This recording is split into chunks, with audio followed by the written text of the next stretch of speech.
In order to approach the Old Testament as a compound, we know that for Christian people, the Old Testament forms a background or a frame for the messianic revelation to which Christendom is particularly addicted religiously.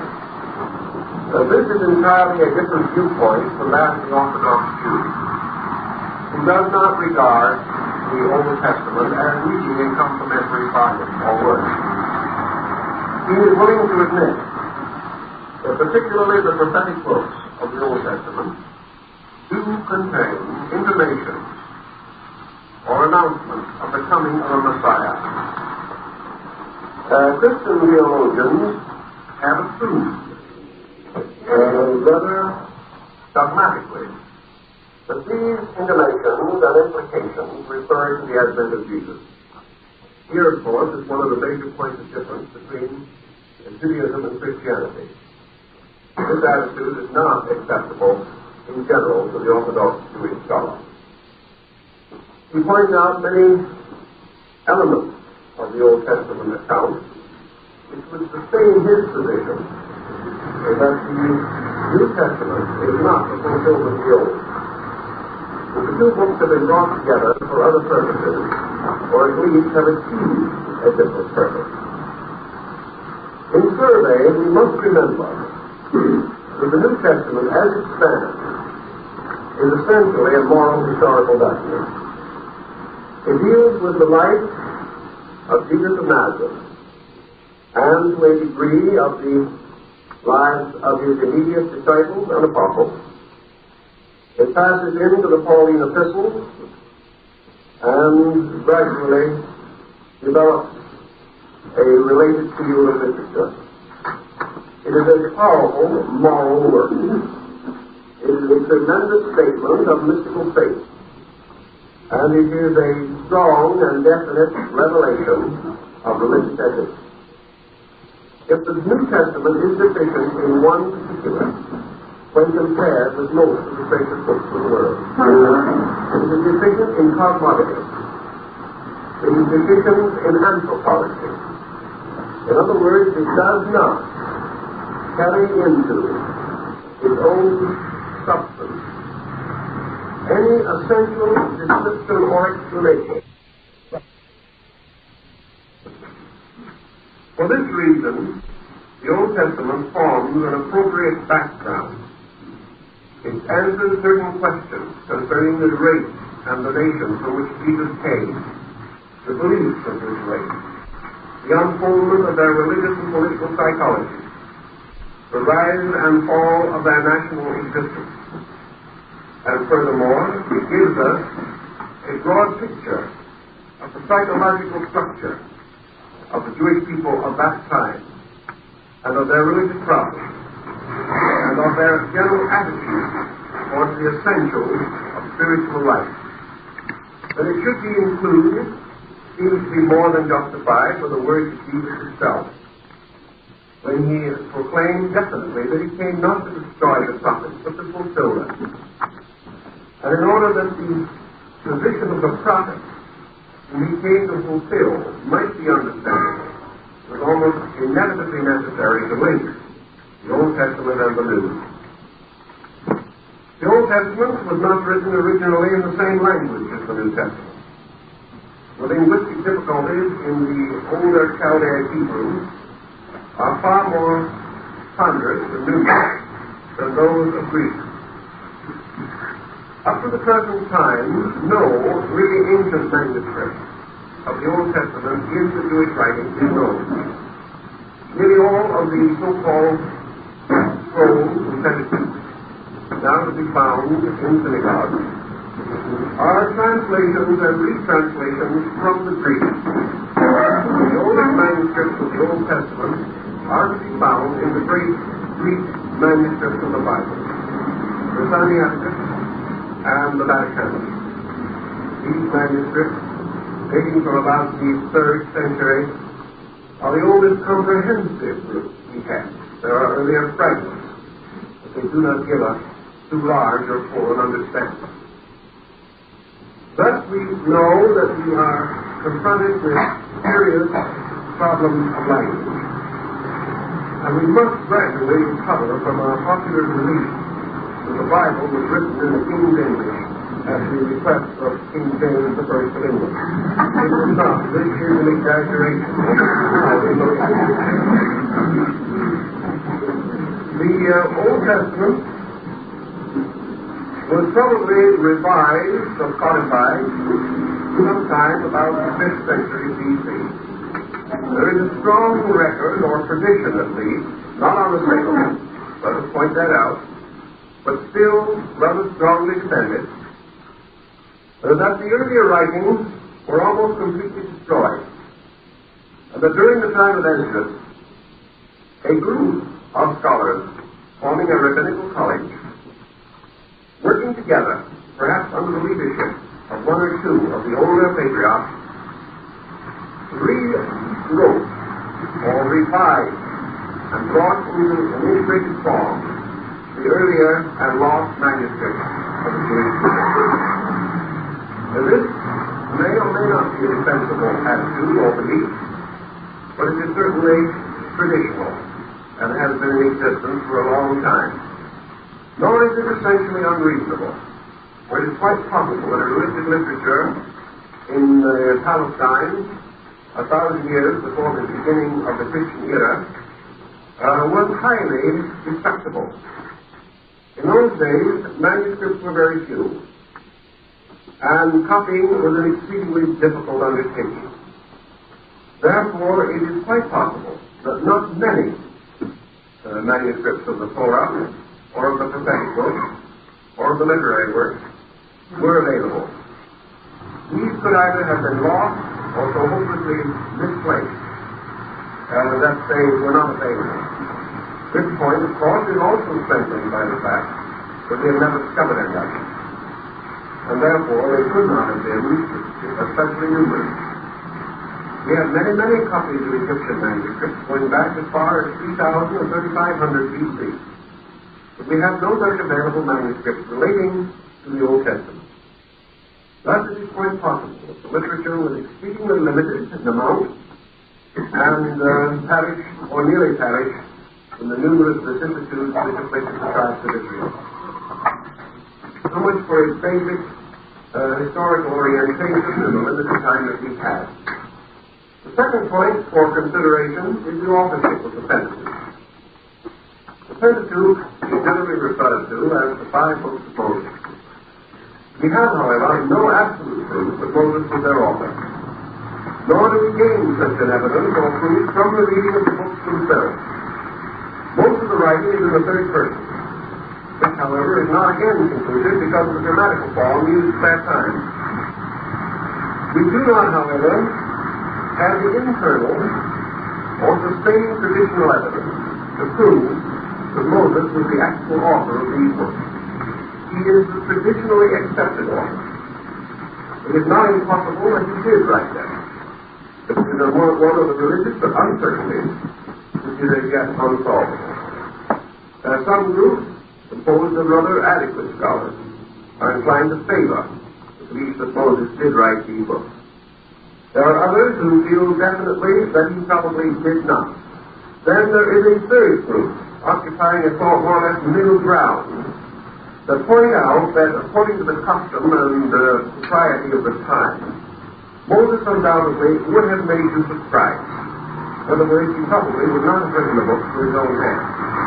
He would have used professional writers or secretaries, and that these may have changed from time to time, and thus we would have certain editorial differences, different methods of presenting material. This is quite possible.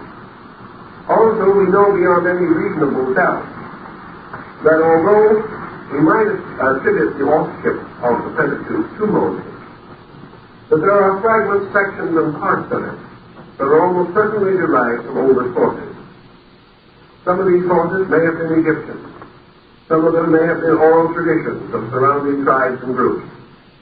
But frequently, in the unfoldment of the Mosaic writings, we find interludes or interpolations which can definitely be traced to other sources. These include a considerable part of the opening of Genesis. And the Chaldean tables, now in the British Museum, translated by Professor Cats-a-Tonic, indicate that a considerable part of Genesis story was derived from the Chaldean cuneiform, a much older tradition, going back long before even the so-called Hebraic date of creation. Thus, we can find the probability of several authors, or we can find several layers or levels of writing representing extracts from different periods. We must also face the inevitable that there are interpolations of a later date that could not possibly have been written by Moses. Whether these interpolations were originally glosses and were gradually incorporated into the text, we do not know. But we do know that this particular occurrence has taken place in the Christian writings, and a number of codices of as late as the 8th century indicate that scribes made marginalia, or notes on the edges, and later scribes incorporated these notes into the text, so that we have a little history arising from this gradual loss of lines of demarcation between original material and interpolated or interpretive material of a more recent date. The Jewish religious tradition is a much more complicated one than we are first inclined to assume. These people, as you can well imagine, being an ancient and oriental nation, developed immense and incredible religious hostility. They were never content merely to accept the letters and forms and shapes of things. They always sought for something deeper, something more important. And in the development of their sacred writings, they appear to have incorporated many mysterious kabbals or ciphers into the text of their work. These ciphers originated, at least in part, from their concept of language. Originally, the old Hebraic or Chaldean Hebraic language was rather more limited than it is today. There was probably a time when the complete alphabet did not consist of more than about 10 or 12 letters. It is sometimes assumed that there were originally 7 consonants and 3 vowels. This may not be entirely correct, but it does indicate that as we retire further into the background of language, we are inclined to note increasing signs of deficiency of available words and terms. This particular problem does present itself to Bible students. We are not at all sure of all of the grammatical constructions of the old Jewish and rabbinical teachers. The same problem confronts us with Egyptian hieroglyphs. Since the work of Napoleon and the discovery of the Rosetta Stone, we can translate such Egyptian manuscripts as the Books of the Dead and other dividing fragments, inscriptions, dates, mortuary offerings, and things of that nature, prayers. But we are not at all sure that we are exhausting the potential of the language. Dr. Preston, the University of Chicago, told me in his work in connection with Egyptian manuscripts that he was quite certain that many of the word signs and glyphs had double meanings, and that we have simply lost the knowledge of the better and deeper meaning. This would be definitely true in connection with the old Jewish language. Jewish scholars themselves know definitely that there are meanings to these words and to the combinations of them with which we are no longer familiar. Therefore, that we can read the surface, but we cannot penetrate into the subsurfaces of the ideas and mental processes of the time. This could and does lead to a great deal of danger and error. But where we have not the psychic sympathy with the original, we cannot any longer relive the idiom and the argot. We are at a very serious disadvantage. Even today, the American people do not use their language correctly. And if a scholar does use it correctly, it is likely to be misunderstood. And this follows also time and habit. Words change their meaning. words increase in importance and decrease, and structured in the same way. The beginning of the study of the Old Testament, again, should naturally and reasonably begin with a careful study of the philosophy of Hebraic writing. Without some knowledge of this particular field, there is always going to be a very difficult situation at hand. The writing is not always on the surface. The writing is definitely subsurface. We know, for example, that due to certain religious conditions, the old texts are left without vowels, without vowels.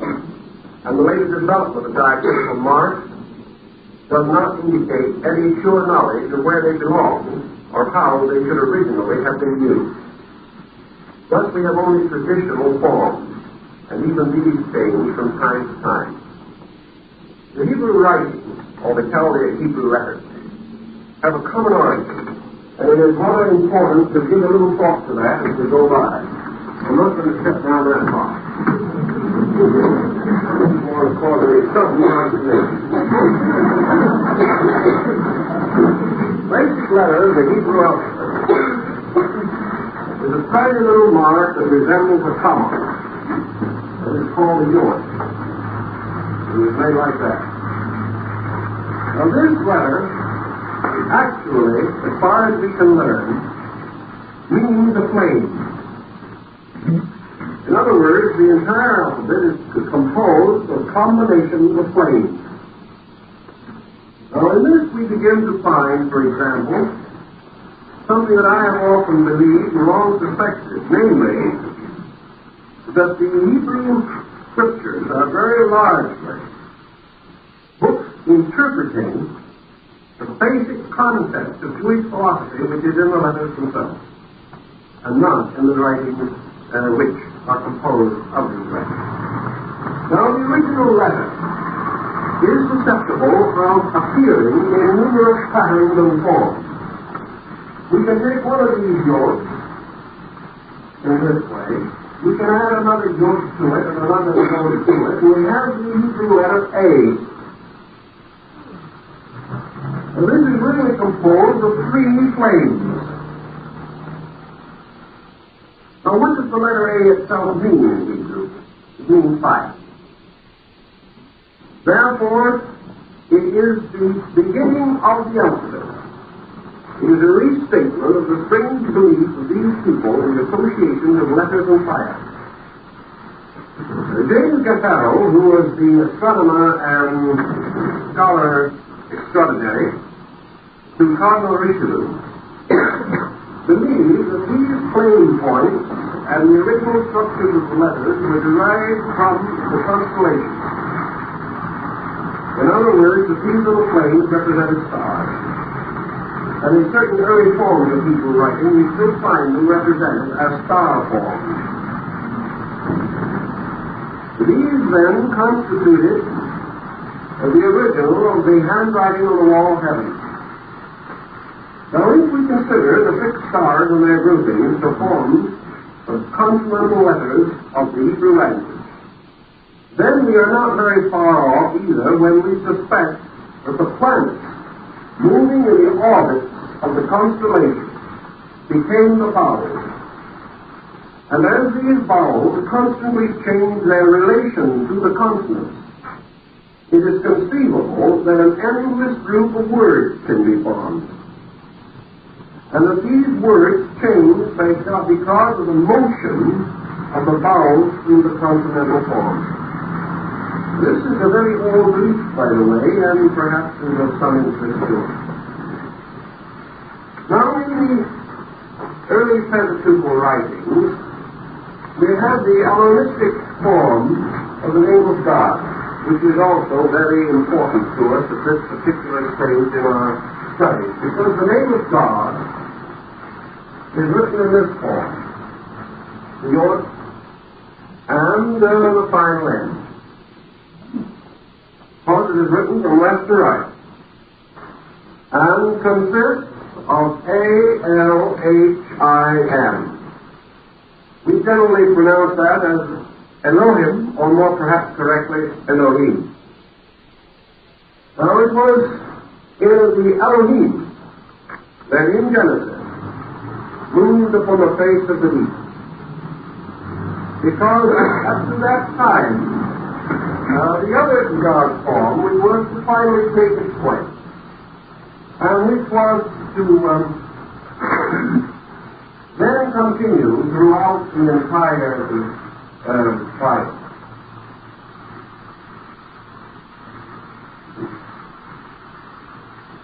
These, of course, if they are completely drawn, are also all plain. It does not take any time to draw them completely.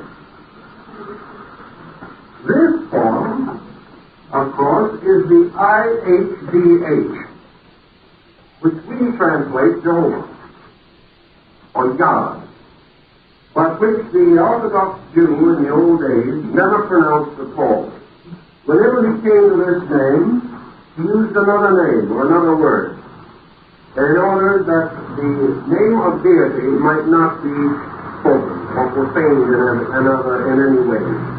He was therefore most apt to say Adonai, or Lord, because he was not inclined to use this sacred form so freely.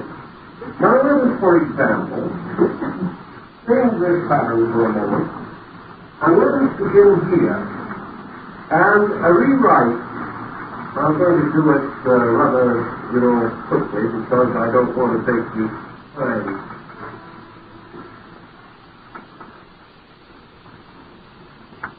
The name Elohim. Then we place here, for our purposes, we have 5 letters. And against these 5 letters, we can, for your own convenience, if you wish to do so, write the words Genesis, Exodus, Leviticus, Numbers, Deuteronomy. Now, it may not at first appear particularly sensible, but let us remember that the revelation of the Pentateuch is actually contained within the name Elohim and becomes the basic key to it. And by the use of the name, we also gain a knowledge of what is meant by the various books of the Pentateuch. Therefore, the beginning of the Pentateuch is represented by the 5 letter A. The second part of the Pentateuch, which is what is called the historical and religious unfoldment, is under the Lamed or L. The next part, which is the revelation of the Levitical law, is under the H. Genesis, Leviticus, Numbers. Numbers is peculiarly and serenely important because in the book of Numbers is concealed by the text itself the significance of the letter Yod, because in this, the letter Yod, being the most primary and complete and perfect symbol of God, it is in this book that the revelation to Moses on Sinai is contained. The last word, which is the recapitulation and contains the 3 great discourses of Moses on the establishment of the law, is under the final end. And if you study the works very carefully, you will realize that they do actually unfold the power of the Elohim or the Creators. The 5 powers of these creators being represented through the unfolding of the books themselves. Now, this is, I'm only going to do this much for a moment because we can't take the time with our problem to go into it. But this is the way it would be approached by the old scholars of Pentateuch. They would begin to seek for the original meanings, tying the languages to the basic concept and law. In other words, every part of it contains mathematical formulas. Each of the Hebrew letters is a number. The numbers add up. They can be divided. They can be progressed for the same general concept that we find in the Pythagorean system of the Greeks, and which later occurs in the Gnostic keys the numerical keys to the New Testament. All of these elements are part of one strange and peculiar and remarkable story. Perhaps the most important thing that they teach us immediately is to convey the inclination to go further, to realize that we do not exhaust the potentials of this situation by memorizing merely the biblical stories themselves. Now, as we have only a certain amount of time, I'd like to more or less check over with you, in brief, the plan, the scheme that unfolds through the Pentateuch. These books are not merely separate writings. They are the integrated parts of one story. They consist of a prologue, Genesis, and an epilogue, Deuteronomy. And between these two are placed the remaining three books, in their order, and in a sequence which is acceptable not only to the historian, but to the psychologist and the sociologist. Concealed within the elaborate Oriental process, with its rich emphasis upon genealogies and the defense of families, and its heavy concern with the wanderings of the tribes and their wars, and the various edicts and the various revelations that were given. The story unfolds essentially in a simple way. The purpose of Genesis is not primarily to present the story of creation, for it is limited to only a very few chapters. The true purpose of Genesis is to establish the integrity of the Pentateuchal dispensation. Its purpose is to remind the reader and the student of the setting aside of a chosen people, a people peculiarly and wonderfully provided for and protected, that through them and through their works and through their labors, a dispensation of laws might be revealed. The entire emphasis in the Pentateuch is upon the unfoldment of this dispensation of laws. Now, it is not by any means the theme which exhausts the wealth of the symbolism of these books, but it is the great thread that runs through the 5 Ds. The first book, therefore, deals primarily with the answer to the question, why the dispensation, or the question, how it came about. And in this we see the gradual representation of a selectivity on the part of the creating power. Now, this selectivity is perfectly traditional religiously. It is to be found wherever sacred books are found. In every system of sacred books belonging to an ancient people or a race, the integration shows the emphasis upon that racial culture. In other words, the race is explaining itself. It is telling the story of its own psychic entity or its own psychic existence.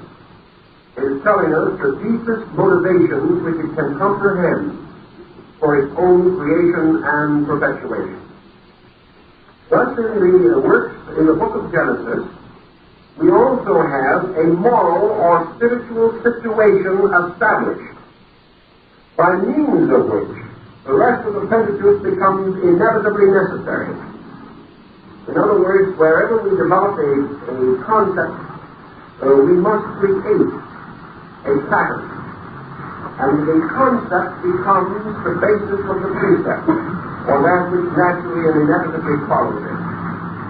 Thus, the kind of a dispensation, the rules and laws of its maintenance and its development, and the need for all of the various ramifications that later arise, must be established in the basic premise. And in Genesis, we have the basic premise, not only of the Mosaic tradition, but to a very large degree of the Christian doctrine which followed after. In the opening chapters of Genesis, therefore, we are presented with a story of a divine creation, disobedience, and a fall. In other words, we find the individual establishing an interval between himself and God. An interval which must be crossed by repentance, by a life of virtue, by obedience to law, and by the gradual integration of the concept of a moral and religious life. Had the fall not been in the opening chapters of Genesis, there would have been no need for Leviticus or Deuteronomy or Numbers. There would have been no need for a messianic redeemer unless there had been original sin. So in the Pentateuch we find the primary symbolic statement of man's needs. We find the tremendous spiritual necessity by which all of the rest of the work, in fact all the moral cultures of religion, are deemed to depend. Now in this particular instance, we have a situation in which disobedience causes the departure of man from the paradisical state and forces him to take upon himself the burden of original sin. We find, therefore, that he is exiled from his native land, or from his proper spiritual abode. He is exiled also from the conscious power to apperceive the presence of God. And after he has been expelled from the garden, he no longer is able to know the Lord who walks in the garden in the cool of the evening. He is deprived, therefore, of the direct and immediate knowledge of God. Now, this particular concept, of course, is not original in Jewish literature. It belongs to a great religious tradition which has existed since time immemorial. But it is the springboard, or the foundation, of the life of repentance. It is the concept which lies behind man's search for a lost truth, a lost word, a lost reality, a hidden God. Thus the Pentateuch must establish this, which it does in the opening chapters of Genesis. In these opening chapters, there is a brief summary of what it seems to me is the Sumerian account of the Genesis. In other words, this story is based upon the traditions, lore, and legendary of the Sumerian people and of the Archetypal and of other peoples inhabiting the ancient area of the Valley of the Euphrates. This creation itself, with its septenary division, this creation can be given a very great deal of consideration. We can only touch upon one or two of the more essential elements of it. We find, for example, that in this creation concept, we are first presented with the concept of the Elohim. Now, as any student of Jewish language or Jewish tradition realize, this term, Elohim, representing creator power, is an androgynous plural word. The end termination means that equivalent to our end. Therefore, the Elohim cannot be regarded as a monotheistic deity. They can only be accepted, as they were in Egypt and in Syria and in other lands, as Ammonian artificers, a group of creating powers.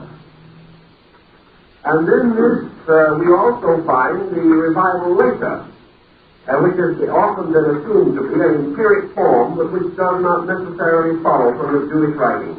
Namely, and God said, "Let us make man in our image." It seems again to suggest a reference back to the Elohim form, although by that time we are beginning to find the Yahvistic or monotheistic deity taking over in the text. Thus we observe as we proceed that the same word is not used for God in all parts of the Bible. That this term changes. The reason for this change, I think we will be able to understand as we proceed. There have been many questions as to where the story of Adam and Eve came from. Again, I don't think we can dogmatize, but research seems to indicate that most of these stories, such as the Osirian legend in Egypt, and of course the Dionysian cycle in Greece, and certain of the Brahmanic cycles in Far Asia all originated from religious drama or plays. That in all probability, at a remote time, these stories were actually enacted, and the candidates seeking initiation into their tribal rights, much as the American Indians of our own Southwest today, pass through initiatory rituals in which religious incidents are dramatized. There is much to indicate from the form and construction that the original story of the fall of man was at some time in the remote past part of the religious pageantry of a great philosophical religious system, and that gradually the story was transformed into an account, whereas at one time had been witnessed or beheld as an actual dramatic action. The story itself deals undoubtedly with certain factors which have been universally revered by mankind since the beginning of time.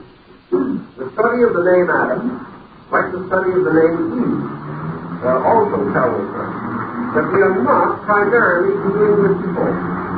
We are dealing with collectives, or we are dealing with qualities of life and consciousness. We are not dealing with a physical, biological story. And this is one of the solutions which will ultimately be very valuable to us. Because when we begin to recognize the philosophical intent of the matter and the symbolism used, we are no longer in conflict with physical anthropology. We are no longer in conflict with science, because our problem belongs on an entirely different level. Therefore, it does not necessarily mean that to believe in the Bible, you must disbelieve in the glacial period and in the vast antiquity of man. We are dealing actually with a problem in spiritual phenomena, or a problem of internal experience, and not necessarily merely with something that might have happened in the world 4,000 or 5,000 years before the beginning of the Christian era. Recognizing this remedy as being very important to us, we can begin to understand again certain of the uses of the terms and signs and symbols which we find in the old Jewish law. And so we would have a great deal of interesting and adventurous time with these problems. Now let's take the second of the sacred names that we referred to, and that we will again also put now in a vertical form.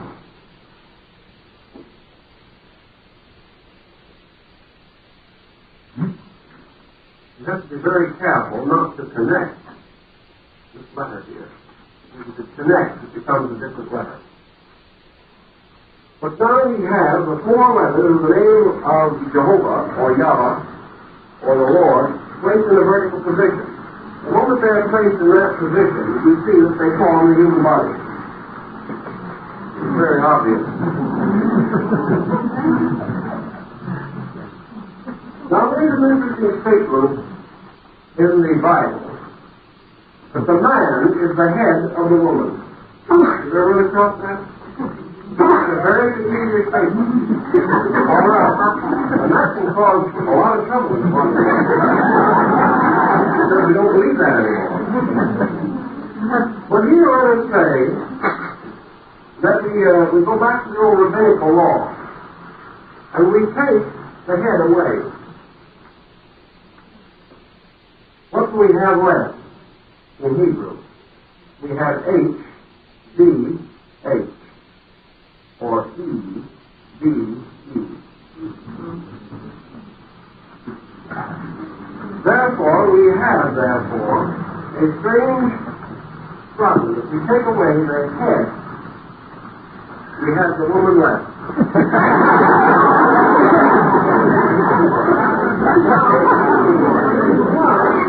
I've been stopping with the sound.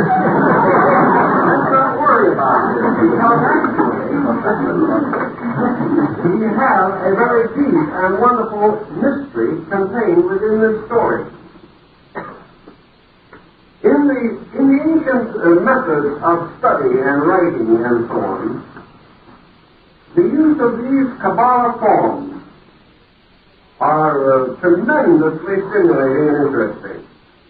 Because actually the name of deity is composed of four parts, represented on the four letters, which in turn represent the power of God in the four worlds, which include, of course, Asir, Esira, and Briah, and the other parts of the ancient Hebraic universe.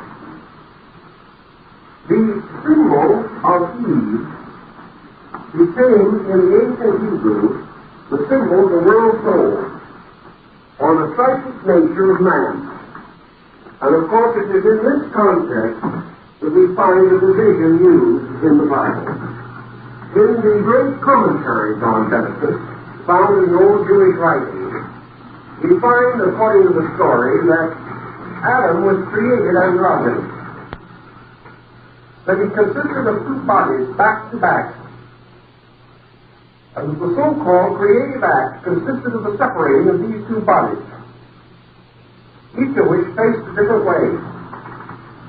And according to the old Mosaic tradition, have always faced a different way ever since.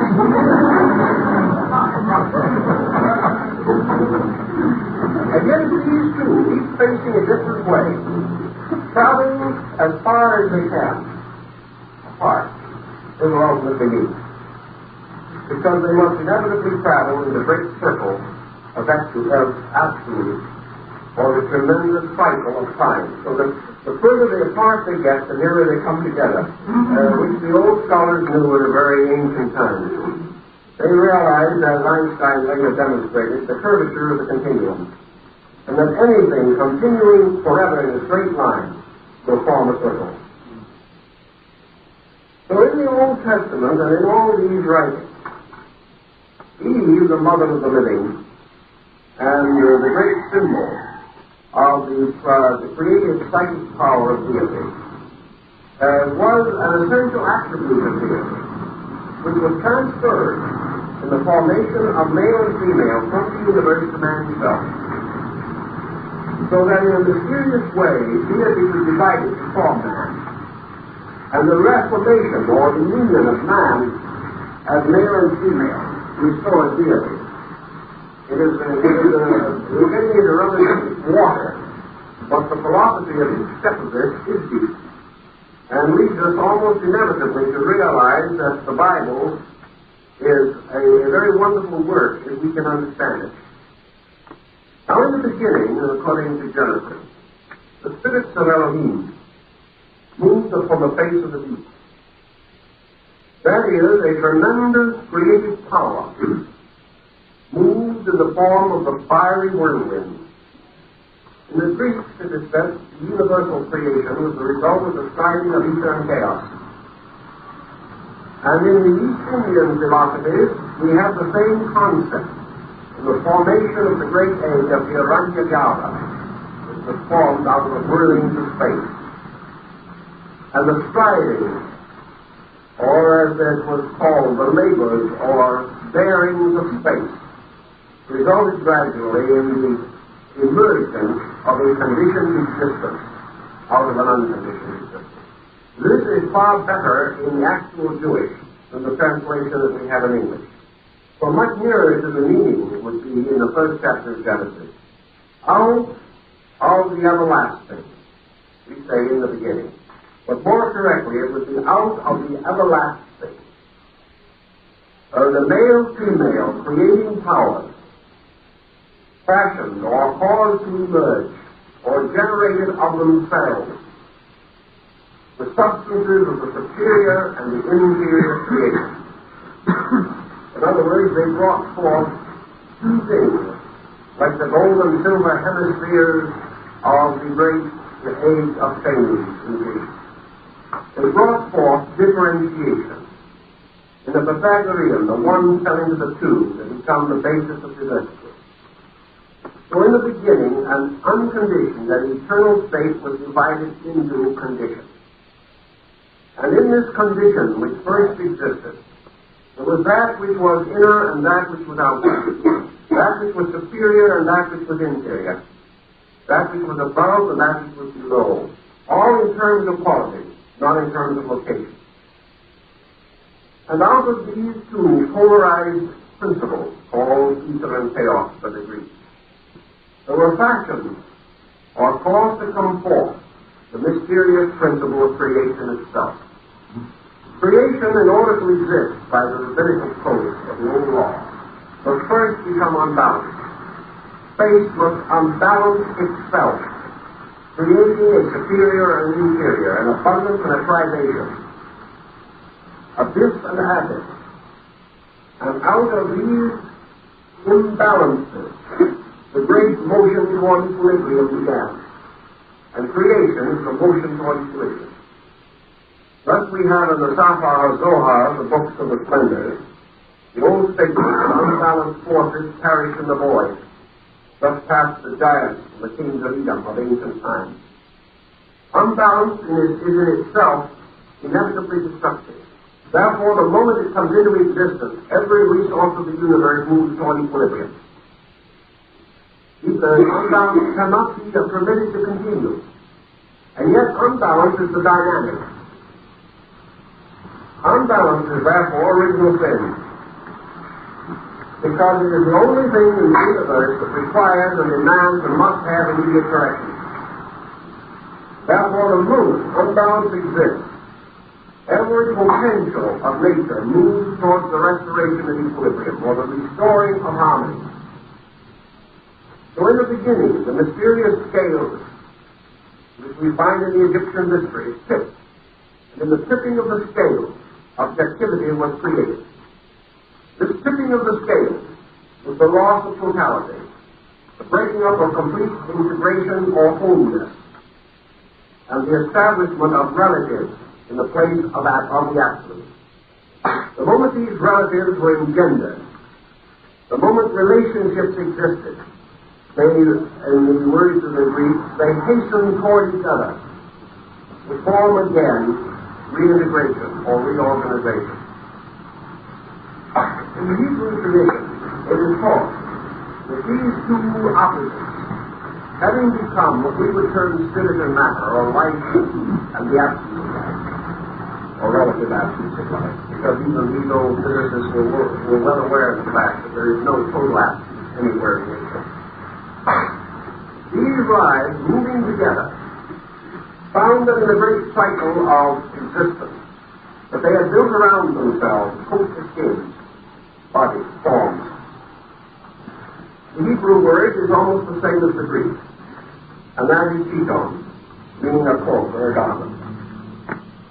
And these coats of skin, personalities, inhibit the reunion of divided parts. Therefore, things seem to meet, but they do not, because the life within them is prevented from mingling, because of the external instruments which have been created through time and existence. Thus, the motion toward identity is frustrated by the instruments which these divided parts have fashioned for themselves. Thus, we have minds and emotions and bodies and instincts and attitudes and aptitudes and appetites. And by these we are divided. And by these, the unified life within us is unable to be restored to its original pattern and form. Thus, the answer became the second part of our great problem. We follow through in the story of Genesis, and we observe the gradual intensification of the conflict between reality and unreality. The conflict that has to exist, or reality itself, is without substantiation or without proof. It is only, therefore, through the experience of illusion that man is capable of the apperception of reality. A good example of this is the Tower of Babel. Here we find the individual or man attempting to break through or to pierce into the mysteries of heaven. We find him creating a great ziggurat or tower from the earth, which is to reach up to the gods. We find this end only in a confusion of tongues, which is an internal reminder of man that the things which he builds with bricks of mud without straw. Thus, the entire story of man's attempt to physically conquer the mystery of life is psychologically revealed through the fable of the Tower of Babylon. The tower which finally collapsed and resulted in the confusion of tongues, Now we assume that these confusions of tongues represent the breaking up of language. But this is not actually true, because we understand that language is the key to the entire mystery that we are dealing with here. The division of tongues means actually the division of man's comprehensive power of work, a subject that is being restored to us after many centuries by the rising interest in semantics. We know, for instance, that the confusion is not in the form of the words, but in their meaning, and that every word means to the individual only what he himself possesses of knowledge. Therefore, that through words we cannot actually communicate ideas, except that those we communicate must be on a common level. Otherwise, words, words, words, and there is no profit in them. This experience we have all more or less gone through. Now, also in the opening chapters of Genesis, we come upon the Noah legend. The legend of Noah and his wonderful ark, and of the first destruction of the world, or the final passing away of the antediluvian creation. These are all psychological experiences within the human being himself. And in the theological systems of other nations, we find accounts which are parallel to those in Genesis. For instance, in the Chinese system, the first patriarch, his wife, their 3 sons, and their 3 daughters were all brought into a ship and carried over to oblivion, exactly as in the Jewish story. We have an almost identical account in India also, of an extraordinary antiquity, far older than anything that we have in the Palestine area. So that we know that we are dealing with principles. We know that we are dealing with power. We know also that we are dealing with archetypal forms which will return in the experience of the individual in each of the culture systems which he produces. In the Noah legend, we find, for example, the return or the retiring of the creation. We find the destruction of an old world and all that it stood for. We find the good man and his family saved by divine intercession, and that from this good man and his family and from the clean and the unclean animals of the earth, a repopulation is came forth. So that Noah occupies the situation or position of a second Adam, and it is so listed in the ancient chronicles and in the ancient patterns of things. In Hebrew also we have Adam Kadmon, Adam of the Reverie. We know that this Adam Kadmon is the archetypal man, the protagonist of Plato. That Adam represents the collective, and his numerical power is identical with that of the Temple of Jerusalem. We know, therefore, that in a mysterious way in the Old and New Testament that the destiny of Adam is linked with that of the Messiah. For the first shall be last. And every one of these figments has in it, and has a complete and wonderful significance for us. In approaching these problems, we have been inclined, perhaps, to be a little influenced by veneration. We have not felt, perhaps, that the mysteries of heaven were for us. That therefore it was our problem and our duty and our responsibility merely to believe and follow. This, however, is not the general attitude of even the old Jewish scholars. They firmly believe that the supreme power had given them faculties and abilities in order that they could use them. They did not feel that the divine being would have bestowed upon man a mind and the powers to think if he was not expected to use them. And that as the most natural inquiry of the mind is its relation to itself and to its origin and to its destiny, these questions must be proper to man or he could not fashion them within his own consciousness. Therefore we come to a certain statement in the Old Testament which I think is a good example of poor translation. There's a line in the Bible which says, "The mysteries of God are for those who hear them." Now, actually, we are not translating the words correct. The key words of it are that the sword is for the catechism. Now, that does not mean that the mysteries of God are for those who fear Him. The sword is the body, or the arcana, the total wisdom. It is the tremendous esoteric law, the complete structure of truth and understanding as it is conceivable to man. The word has two essential meanings. One, wisdom itself, and another, the circle or guardian of wisdom. The term is almost interchangeable. Well, the second part is, in other words, eternal wisdom, or the great truth, or the inevitable realities are called the Hasidam.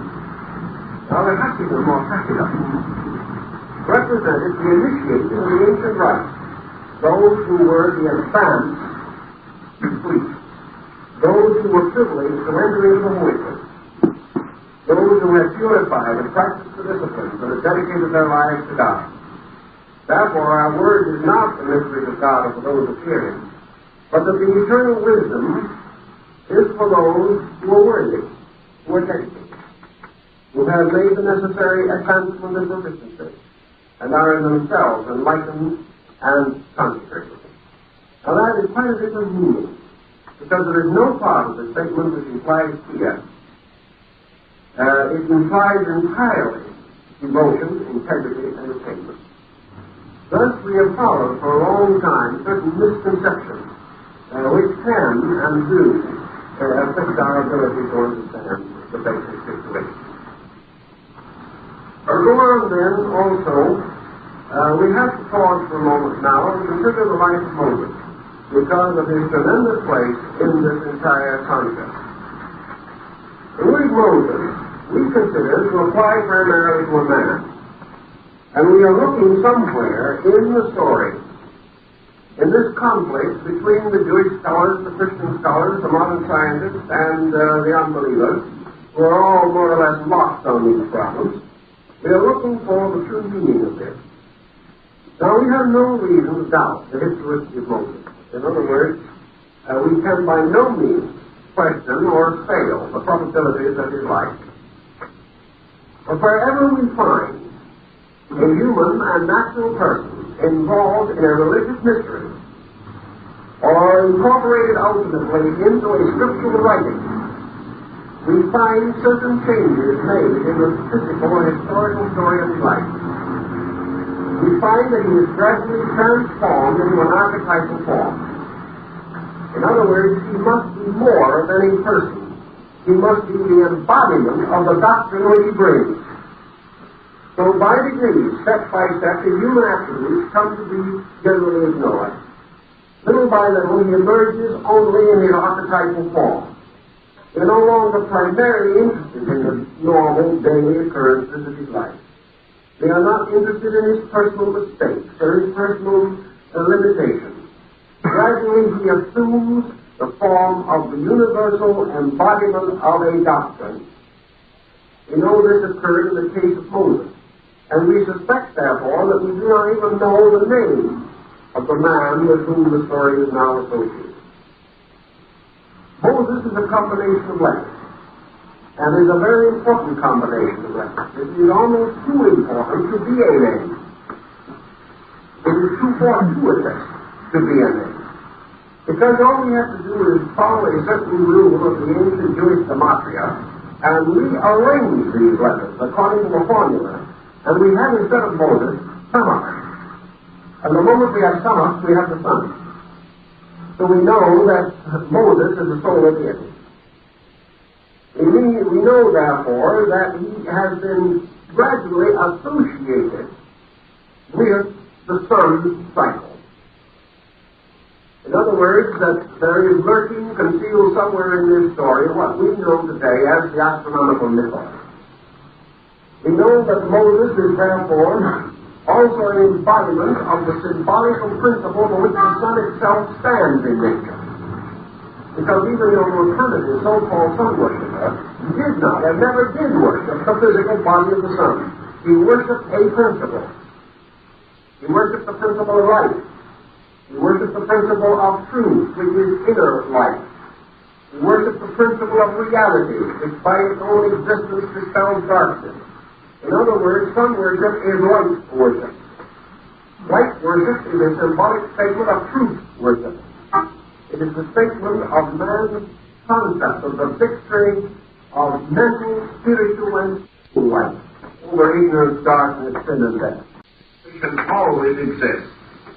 So we are not surprised to find in the name of Moses the secret concealed name of the sun deity. We are inevitably likely to find this. Moses was a light bearer. Moses was a light giver to his people. That they should have honored him by representing him symbolically as a kind of sun rising out of darkness would only be appropriate to what we generally know already, or what we already have reason to explain or understand in these religious symbols. The life of Moses, therefore, has to do with Israel, with the descent of a chosen people, and with the emergence of himself as an archetypal symbol of the Mosaic law. He is the law. He is the law personified or embodied. He strangely and wonderfully expresses not only its depth but its limitations. He is the revealer and he is the statement of the revelation. And as you study his relation to the structure of the Pentateuch, you become more and more convinced that you are dealing with a principle rather than essentially a person. Now this does not mean that we deny that the person lives. But we also know that even in Christianity, this particular situation has dynamically arisen.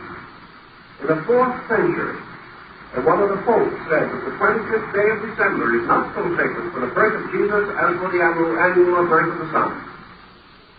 We know also that the birth of Jesus was made to coincide with the winter solstice at a considerably later time than we would first imagine.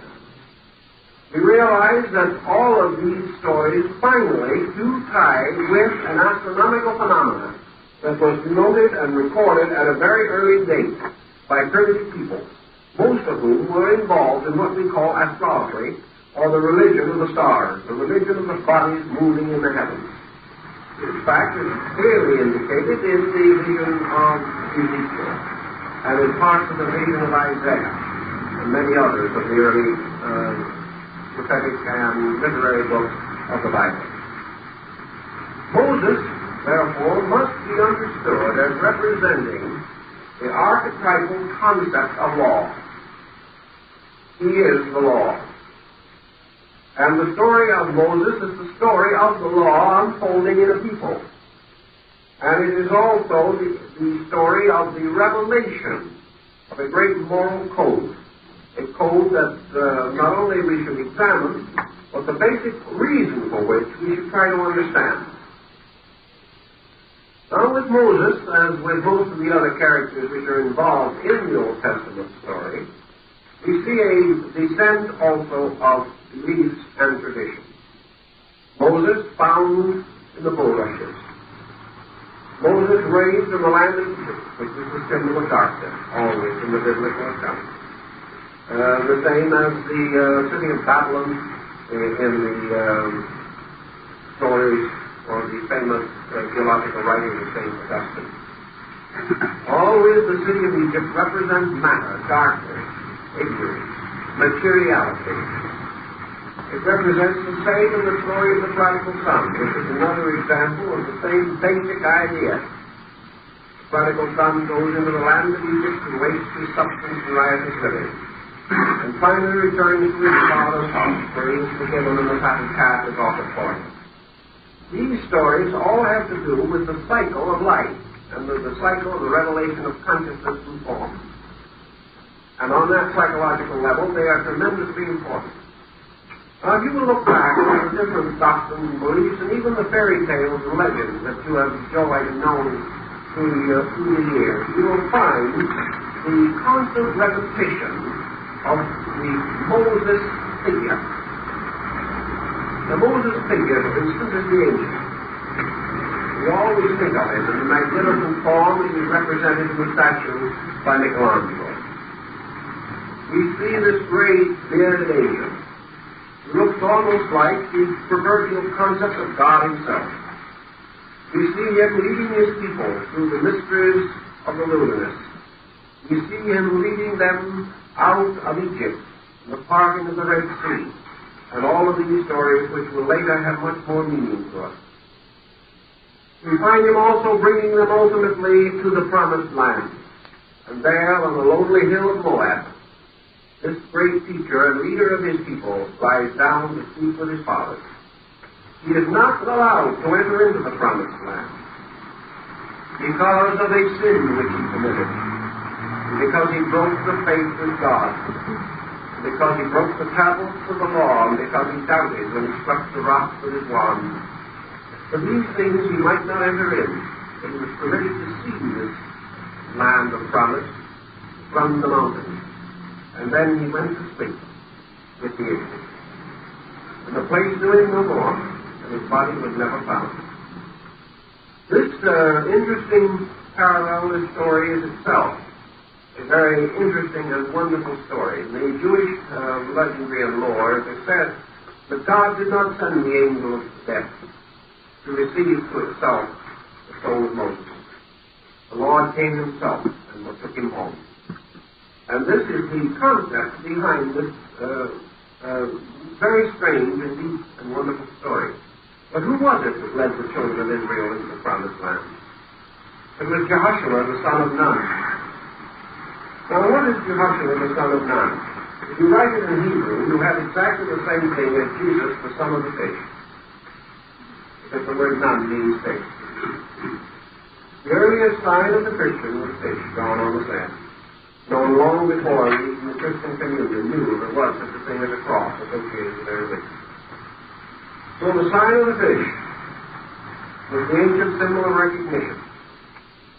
And the words of the name of Jesus himself becomes, according to St. Augustine, a mysterious cabal. By using the first letters, we find that from his name comes the name of the fish. We also know that the papal ring is the fisherman's ring. That the great fisherman was the one upon whose foundations the church was built. And that there was a mysterious coin or gold of great merit that was found in the fish's mouth. All these legends are interesting, especially when you tie them to Jehoshua the son of Nun, who must lead the children of Israel along the 49th road of the great Sefer Yetzirah into the promised land. When Jesus passed through, Moses passed through 49 gates of the mysteries, but only Jesus passed through the 50th, according to the early development of the Christian thought. So these things all have their stories, and they all have their involved and intricate and important and wonderful meanings. So we'll follow the life of Moses, but we will follow it a little indirectly, because I want to tie it more directly with the story of the books themselves, with which we have to have a certain amount of consideration. Now, as we've told you, the book of Genesis, by the representation of the nature of creation, by making a definite statement of the outworkings and unfoldings of the divine will, and how these unfoldings were frustrated by the temptation in Egypt, the fall of man, and the exile from the garden. And how, as a result of this exile, man was forced to go forth and earn his bread with the sweat of his brow. And how later we find the tragedy of Cain and Abel and the birth of Seth and the foundation of the priesthood. All these we find because we know that Israel was not only a person, a tribe, but it was also an epitome of the ancient Jewish concept of all humanity. Israel was humanity, was not essentially, originally, a race or a nation. It only gradually developed into this as the national pride, national existence took more and more definite shape and form in the minds of the people. But in Genesis, then, we have the foundations of the Pentateuchal dispensation, the law and the prophets. We have the concept arising in this that religion is obedience to law. That therefore man worships God by keeping the covenant of God. And that which is pleasing unto the Lord brings with it the security and peace of man. Thus we have a very definite statement that religion is keeping the divine plan, keeping the laws that God has created. Now, where these laws exist, and they are affirmed to exist in Genesis, and we see the gradual unfoldment of these laws, it becomes obvious to anyone that laws can exist without man knowing what they are. And that when we have been admonished to keep a law, we may be at a sovereign disadvantage. We may not know what the law is. Now that is not uncommon even in our day of life. There are many people who say, what is good? We simply are not sure. We are not certain to what degree our own judgment, our own patterns, even our general acceptances, our traditions, our creeds, and our codes are true. We do not know. Therefore, the admonition to keep the law must inevitably require the revelation of that law. Someone must know it. And the creation of this concept, that man must keep the statutes, immediately requires the emergence of the lawgiver. We have not the evidence or proof that these laws are so visibly written that primitive man could understand them. In fact, they are not so visibly written that modern man can understand them. He sees phases, aspects, parts of them, but he is not certain of their totality. He is not certain of what is good in this situation or what is bad in that situation. Thus, the moment we have the revelation, the fiat of the divine teaching, we then naturally and inevitably are faced with the problem: what is truth? What is the law? How and where should we experience or find the law? So we find in Genesis the beginning of this problem, the statement of it, the gradual unfolding of certain of its basic principles. But we do not yet have the full statement of it. So in the Exodus, which is the second book of this group, we find the gradual unfoldment of the law. And we find that the law unfolded in Exodus just as it unfolds in the life of the human being. It unfolds through the gradual enrichment of man's experience. It unfolds through historical perspective. It develops through time and circumstance, and especially under the emergency of great and pressing need. During and under which conditions there is greater demand for integrity, greater reliance upon truth. So that the Exodus carries the children of Israel in the long road which leads to the integration of their society, their integration nationally, their integration culturally, their integration religiously. We find them slowly building the house of their existence. Not only the physical house, for this was still a period of wandering, but a house of convictions, a house of social and psychic patterns, preparing the way, recognizing the need, testing and trying and proving their own development.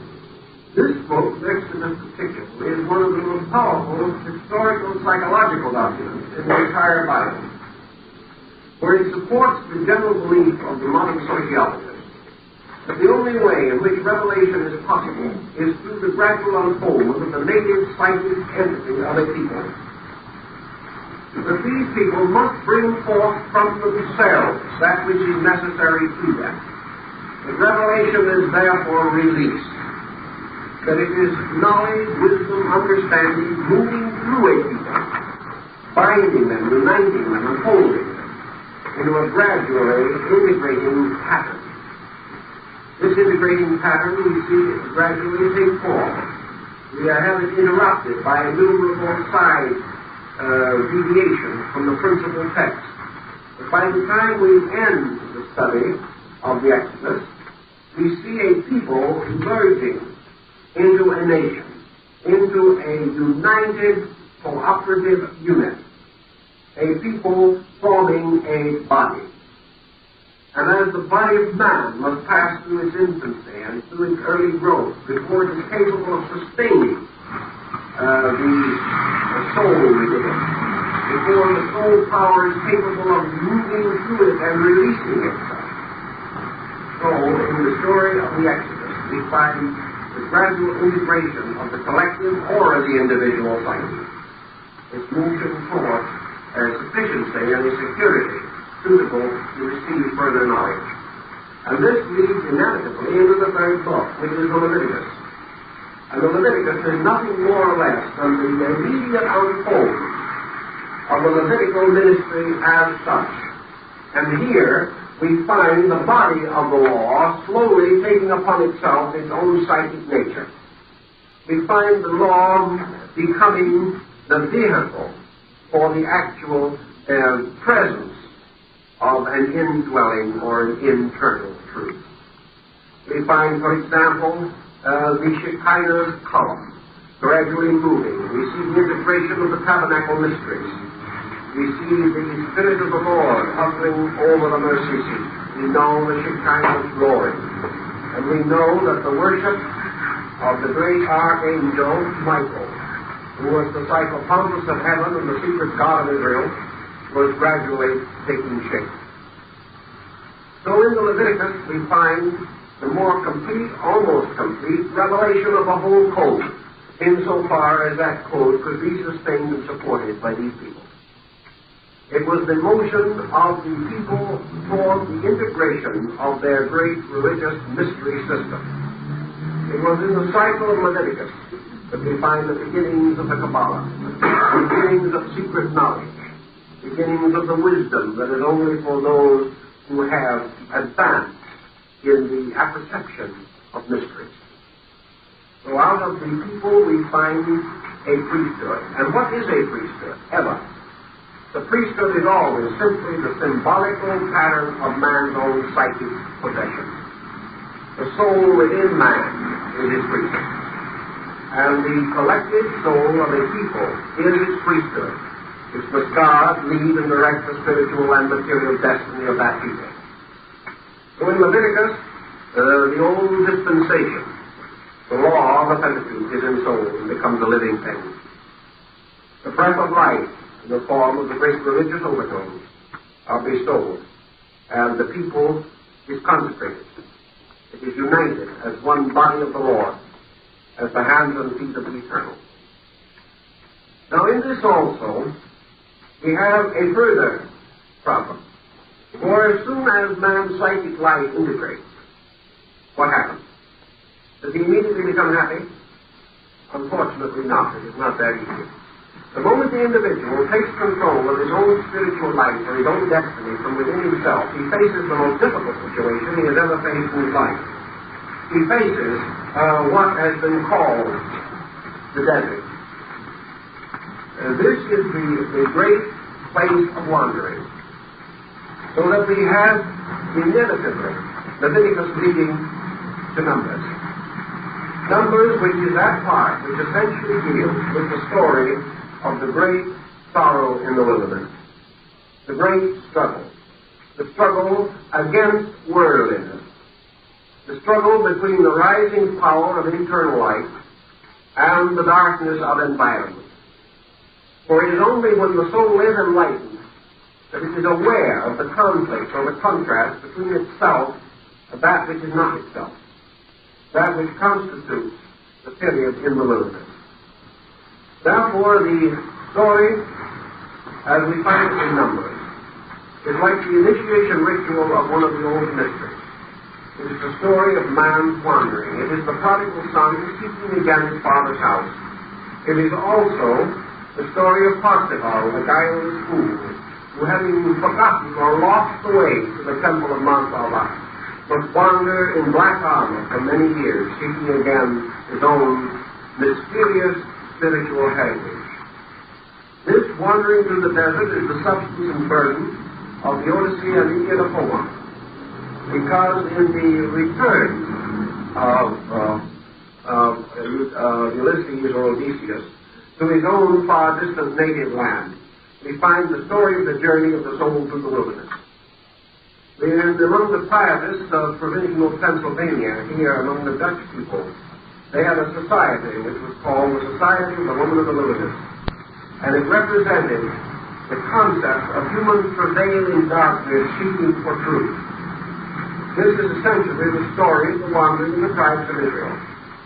And when we recognize, for instance, that the 12 tribes can symbolize the 12 convolutions of the human brain, and consequently all of the attributes of man's thought and emotion, we can see why the wanderings of these through the wilderness of ignorance is an almost inevitable prerequisite to the attainment of wisdom and security. We have, therefore, this symbolic pattern moving through. But the great and wonderful point in connection with this phase of the story is the revelation of the law to Moses on Mount Sinai. Now, of course, the biblical account of this is comparatively abridged, but there is much more to be found in the old Jewish tradition that has ever been brought out and brought to the consideration of non-Jewish scholars. According to the old tradition, Moses ascended Mount Sinai 3 times. On the first ascent of the mountain, he was given the Torah. And the Torah is the law. The Torah is the essential statute. It is the root and source of the great Babylonian and Jerusalem Talmuds, the great combinations and collections of the law. It is a tremendous revelation of jurisprudence, and probably one of the greatest and deepest of all legal codes. The Mosaic law was for the government of people. It was for the government of a wild and nomadic people. And yet it drew them and brought them under the recognition that civil law and religious law are the same thing, that there was no essential division between them, and that by keeping faith with each other, they kept faith with God. That there could be no deviation. Man could not break civil law without breaking sacred law. We have gradually divided the habit. Therefore, we today say that to break a civil law is a crime, to break a religious law is a sin. But in ancient times, there was no division between these. That which was a crime was a sin, and vice versa. So the great code, the Torah, was revealed to Moses on the first ascent of Mount Sinai and required for 40 days and 40 nights. He then ascended the mountain a second time. And on the second ascent, he was given the Mishnah, which is one of the more mystical and secret writings of the Jews. The Mishnah is called the soul of the law. The Torah is the body of the law. The Mishnah is also a work of instruction suitable for the priest, particularly, but also available to the people.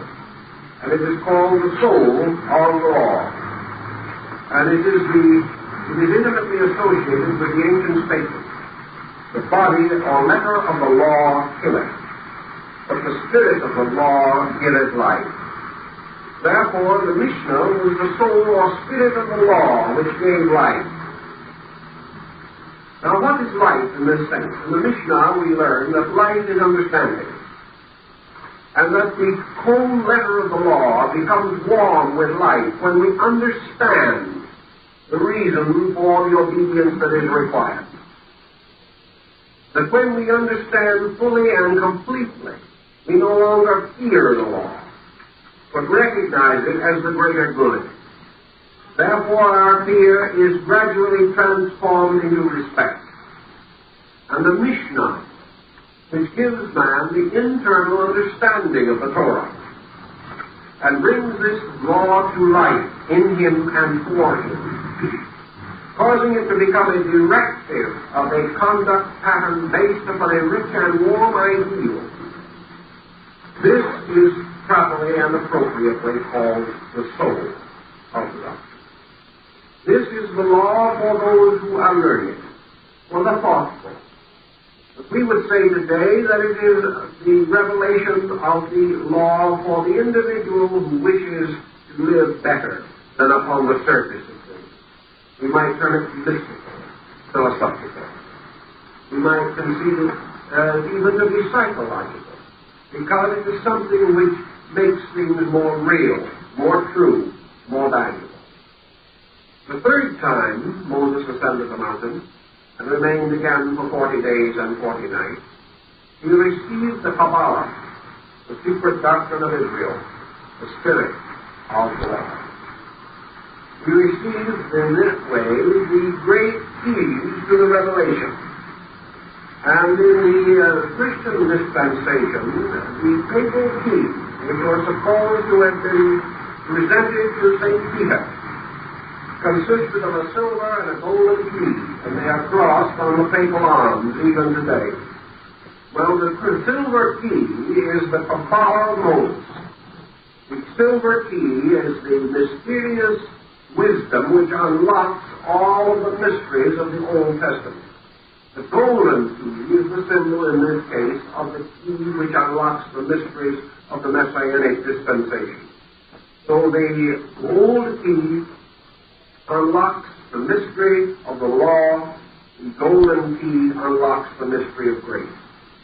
And the law and the grace are the two great columns represented by the campanella on the fronts of churches. In Notre Dame de Paris, there are the two great towers. One is the tower of the prophets, and the other is the tower of grace.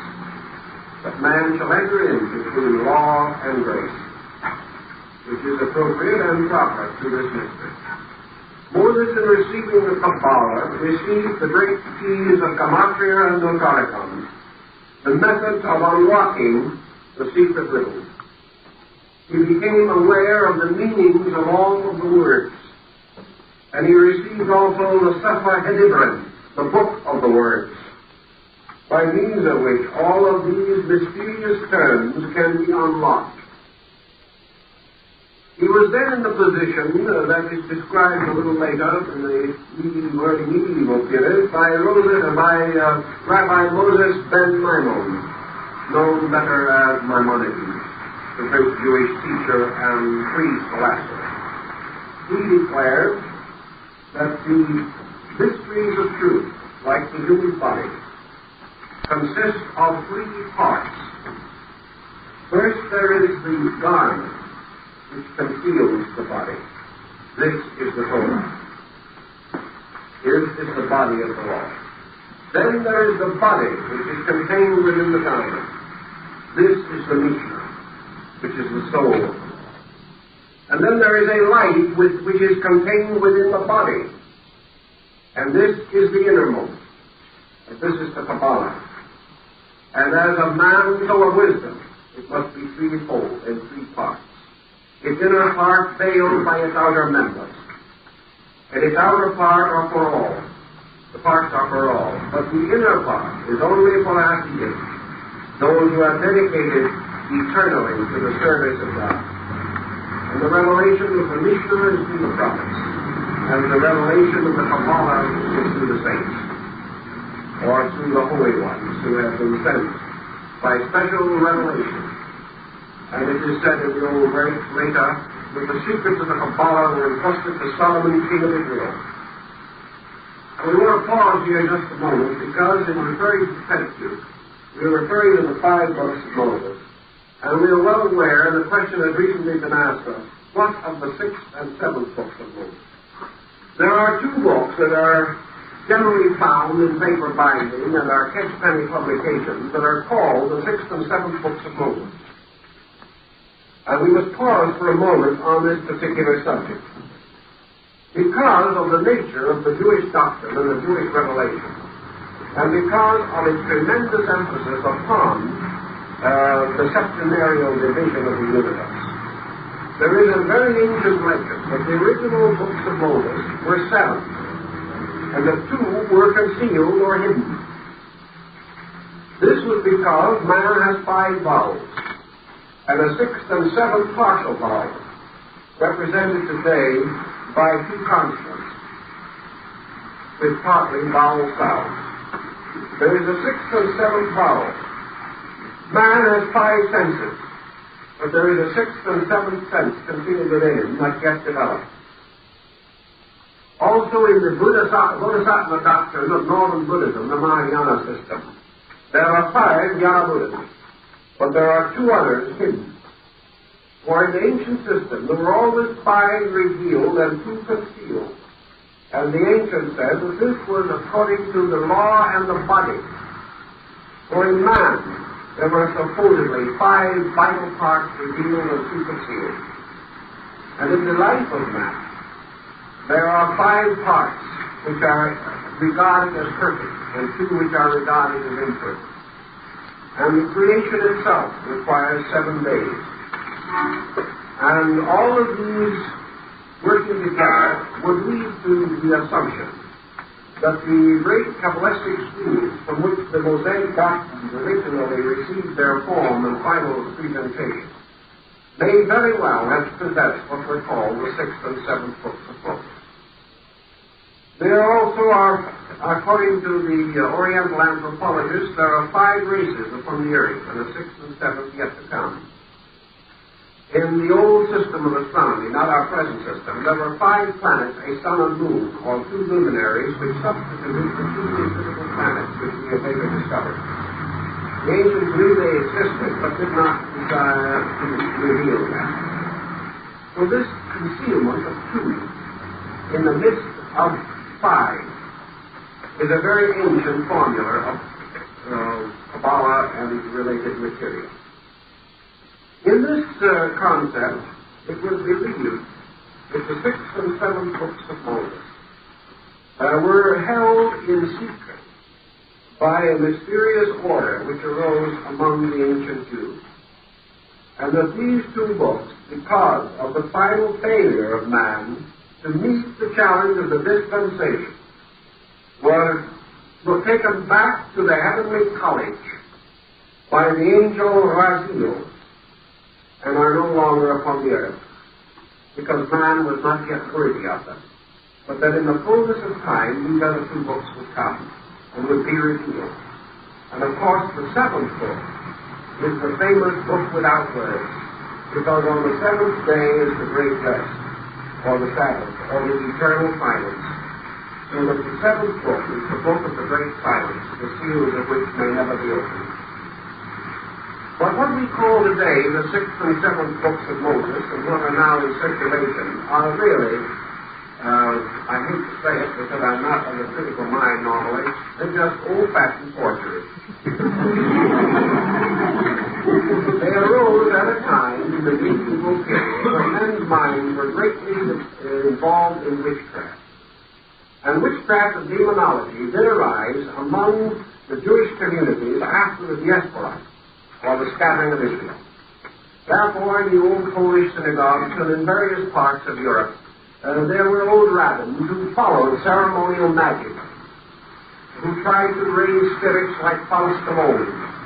And a very good play dealing with that subject has been very popular in this country. It is called The Book.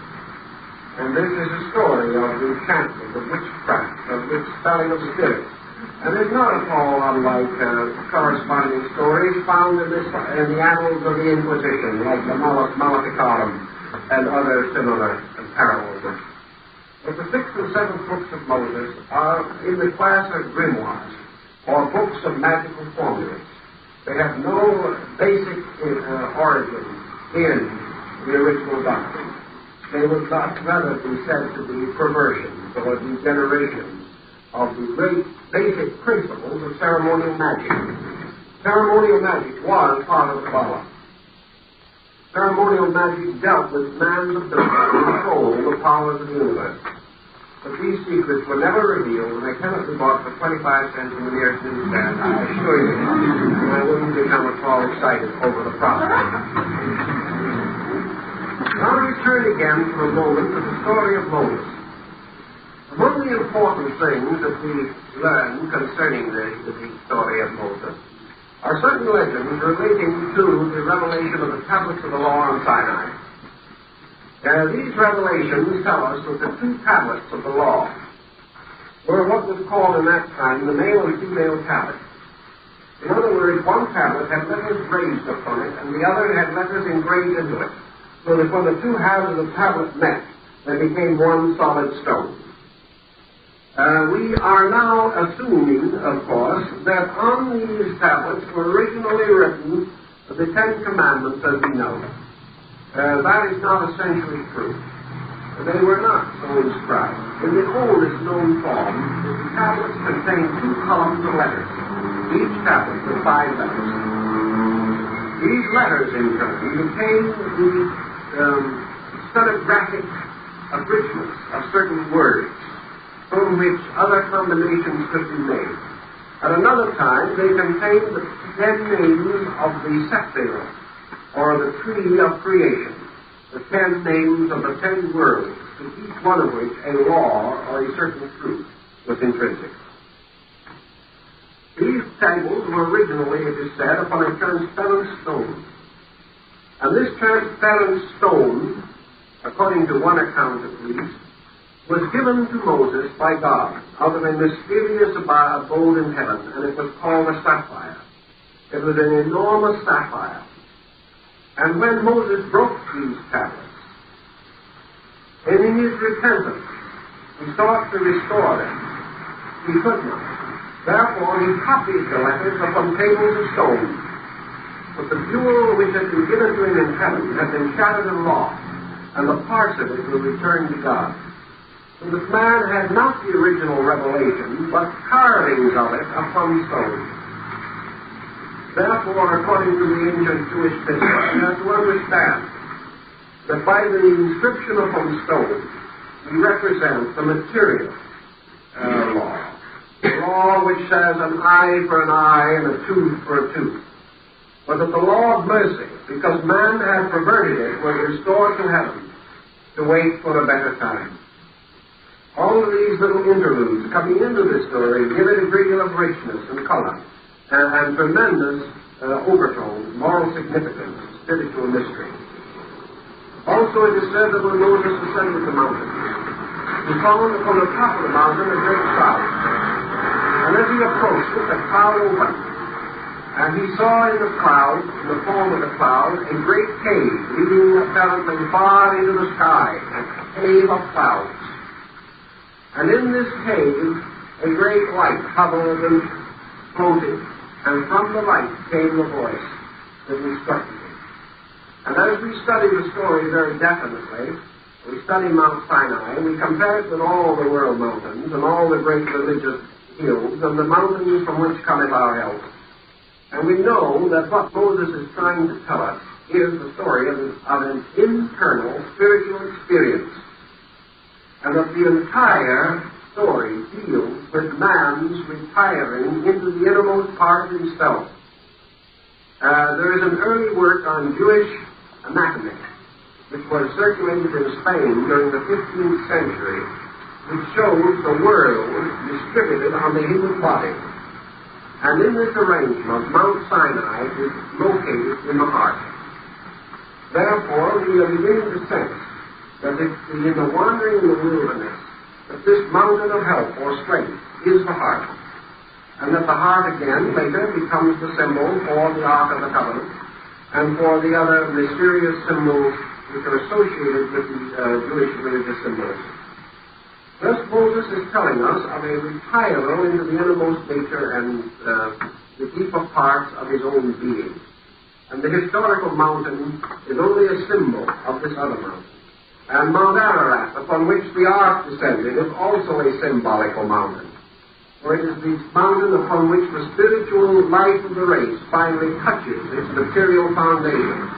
And in all these, like the steps upon a cave of the illumination of Buddha, in the house of 7 rooms, it is the heart. And in one of the old Egyptian manuscripts, we are told that the Great Pyramid was the heart which was set up in Egypt. So we have the mountain, the pyramid, the mound, all symbolizing the sanctuary of God. And that this sanctuary is essentially always symbolic of the human heart. So Moses enters into the holy place, into the high place of his own consciousness, into the aloneness and the aloofness. He transcends the world. He rises above mortal things. And there, in an inner mystery, he receives the inward impression of the tables of the law. But when he trusts this impression to his mind and his outer personality, he cannot express it. He destroys it. He is unable to reveal it. All he can make is a copy in stone. And each of us who has ever had a very great and beautiful thought within ourselves knows what that means. We try so desperately to give that thought, to share that thought, that all we can pass on is a hollow, stone-like symbol of it, because the reality simply cannot be captured within our own experience. There is a very wonderful story relating to Moses at the time of the wars of Israel. And at that time Moses went up to a hill, and he was old, and he could not stand long. Therefore a rough stone was placed for him to sit on. And on each side of Moses stood one of the great elders of the people of Israel. On one side stood Aaron, the priest. And on the other side stood Ehud, the general of the armies. And it was the law of that battle that as long as Moses' arms were held up, the children of Israel would be victorious. But the moment his arms fell, the enemy would win. Now Moses was old, and he could not hold up his arms. So Aaron upon one side and Ehud upon the other side held up his arms for the day. And when night nearly came, and the battle was not decided, Moses asked the Lord to extend the day until the battle was completed. And on that occasion the day was extended.